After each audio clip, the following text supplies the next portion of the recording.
ভারত পাকিস্তানের চলমান ব্যাপক উত্তেজনার মধ্যেই পাকিস্তানকে ঋণের টাকা ছাড় দিয়েছে আন্তর্জাতিক মুদ্রা তহবিল IMF। এতে বেশ চটেছে ভারত। পাকিস্তানকে ঋণ দেওয়ার ক্ষেত্রে সংস্থাটির প্রতি ব্যাপক পর্যালোচনার অনুরোধ জানিয়েছে ভারত। রয়টার্সের প্রতিবেদনে বলা হয়, $700 কোটি ঋণ কর্মসূচির আওতায় পাকিস্তানের জন্য নগদ $100 কোটি ছাড় করেছে IMF।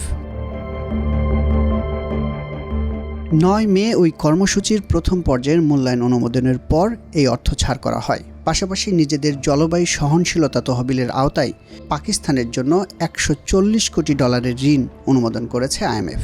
IMF এক বিবৃতিতে জানিয়েছে, বিশ্বজুড়ে চ্যালেঞ্জিং পরিস্থিতির মধ্যেই চলমান ঋণ কর্মসূচির আওতায় পাকিস্তানের নীতিগত পদক্ষেপগুলো দেশটির অর্থনৈতিক স্থিতিশীলতা ও আস্থা পুনর্গঠনে উল্লেখযোগ্য অগ্রগতি এনেছে। IMF গত বছরের মাঝামাঝি পাকিস্তানের জন্য $700 কোটি ঋণ কর্মসূচি গ্রহণ করে, যার উদ্দেশ্য ছিল দেশটির দুর্বল অর্থনীতিকে চাঙ্গা করা। কর্মসূচির আওতায় এখন পর্যন্ত মোট $200 কোটি ছাড় করা হয়েছে। তবে জলবায়ু সহনশীল তহবিলের নতুন ঋণ কর্মসূচি থেকে নগদ কোনো অর্থ এখনও ছাড় করা হয়নি।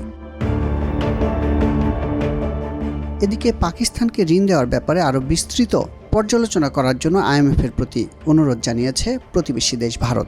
9 মে IMF-এর বোর্ড সভায় ভারত দাবি করে, পাকিস্তান যে ঋণ পাচ্ছে তা সীমান্তে রাষ্ট্রীয় মদতপুষ্ট সন্ত্রাসী কর্মকাণ্ডে ব্যবহৃত হওয়ার আশঙ্কা রয়েছে। ভারতের এই দাবির জবাবে পাকিস্তানের প্রধানমন্ত্রী শাহবাজ শরীফ এক বিবৃতিতে বলেছেন, IMF-এর কর্মসূচি বানচাল করতে ভারতের চেষ্টা ব্যর্থ হয়েছে।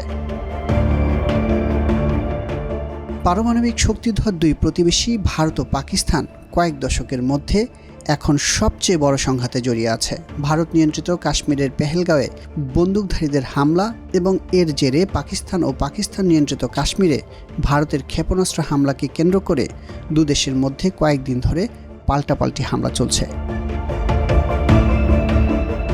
গত 22 এপ্রিল পেহেলগাঁওয়ে হামলায় 26 জন নিহত হন। এর দায় পাকিস্তানের উপর চাপিয়ে আসছে ভারত, তবে তা নাকচ করেছে পাকিস্তান।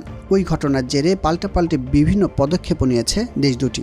এমন উত্তেজনার মধ্যে 6 মে দিবাগত রাতে পাকিস্তান ও দেশটির নিয়ন্ত্রিত কাশ্মীরে হামলা চালায় ভারত। এরপর থেকে দুদেশের মধ্যে চলছে পাল্টাপাল্টি হামলা।